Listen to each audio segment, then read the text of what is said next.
Di sini kita akan membahas struktur tubuh makhluk hidup. Sebelum kita masuk ke topik pembahasan, di sini saya akan memperkenalkan diri. Saya Elpa Septiani Bolsibure, NPM 2109100132. Di sini kita akan membahas yang pertama, struktur alat gerak hewan dan manusia. Yang kedua, struktur tubuh tumbuhan. Sistem gerak pada manusia. Terdapat fungsi rangka. Sini kita bisa lihat pada gambar rangka manusia. Dan terdapat fungsi rangka. Yang pertama, memberi bentuk dan ukuran tubuh. Yang kedua, membentuk persendian yang berfungsi untuk menggerakkan gerakan. Yang ketiga, tempat pelekatan otot. Yang kelima, bekerja sebagai pengungkit. Yang keenam, sebagai penyokong berat badan. Yang ketujuh, melindungi organ-organ seperti otak, sumsum tulang belakang, jantung, dan paru-paru. Yang kedelapan, tempat pembentukan sel-sel darah dan sel-sel imunitas atau sumsum tulang. Yang kesembilan, penyimpanan kalsium. Rangka tubuh manusia. Di sini bisa kita lihat pada gambar rangka manusia dari kepala hingga ujung kaki. Tulang tengkorak pada manusia. Sini bisa kita lihat pada gambar tulang tengkorak kepala yang dari tulang ubun-ubun hingga dari kepala hingga rahang bawah. Tulang belakang pada manusia. Di sini terdapat tulang rusuk atas, 7 ruas tulang leher, 12 ruas tulang punggung, 5 ruas tulang pinggang, tulang kelangkang, dan tulang ekor. Bisa dilihat pada gambar. Dan terdapat tulang dada dan tulang rusuk manusia.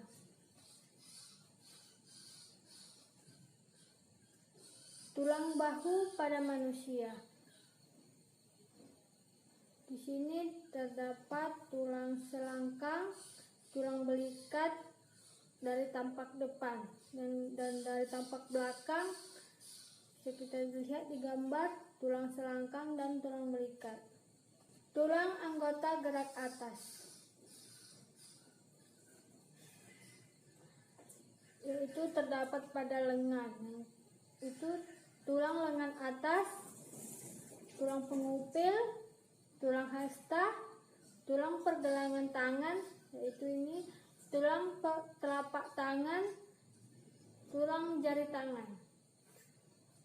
Dan terdapat juga tulang anggota gerak bawah, yaitu kaki, pada kaki kita, yang terdiri dari tulang paha, tulang tempurung lutut, tulang betis, tulang kering, tulang pergelangan kaki, tulang telapak kaki, tulang jari kaki. Pada gambar bisa kita lihat kerangka dari bokong kita, tulang usus, tulang duduk, tulang kemaluan, acetabulum. Bentuk tulang pada manusia. Bisa kita lihat pada gambar bahwa tulang pada manusia terdiri dari tulang pipa, tulang pipi, tulang pendek, tulang tidak beraturan. Dan di sini terdapat juga bagian-bagian tulang pipa yang terdiri dari epifise, metafise, diafise, epifise. Struktur tulang.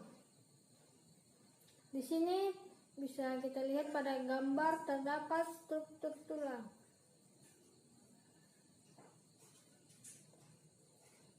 Dan selanjutnya bagian-bagian persendian. Di sini terdapat periosteum, tulang yang membentuk persendian, membran sinovial, ligamen, saluran Havers, tulang rawan hialin. Persendian signatoris. Bisa kita lihat pada gambar bagaimana bentuknya dan sendi peluru, sendi putar, sendi pelana, sendi ensel, sendi peluncur. Di sini inilah persendian diaktoris. Gerak antagonis pada otot, yaitu otot tricep berelaksasi, otot bisep berkontraksi, otot tricep berkontraksi, otot bisep berelaksasi. Bagian-bagian otot rangka. Di sini terdapat bagian-bagian otot rangka yang terdiri dari origo dari tulang belikat, origo dari tulang belikat dan hasta, tricep, bicep, empal atau ventricle, insersi di tulang hasta, tendon, insersi di tulang pengupil. Gerakan pada hewan. Di sini bisa kita lihat gambar hewan. Burung dan katak bergerak dengan menggunakan rangka dan otot. Cacing tanah memiliki rangka hidrostatik yang memungkinkan terjadinya gerak peristaltik. Cacing juga memiliki struktur tubuh yaitu septa, otot sirkuler, otot longitudinal, kompartemen berisi cairan. 3 gerak pada tumbuhan. Yang pertama, gerak endonom atau gerak autonom. Yang kedua, gerak hygrokopis. Yang ketiga, gerak esionom atau gerak etionom. Gerak endonom atau gerak autonom adalah gerak pada tumbuhan yang disebabkan oleh rangsangan dari dalam tubuh tumbuhan itu sendiri. Gerak autonom disebut juga gerak autonom karena tumbuhan bergerak sendiri tanpa adanya rangsangan dari luar. Gerak hygrokopis.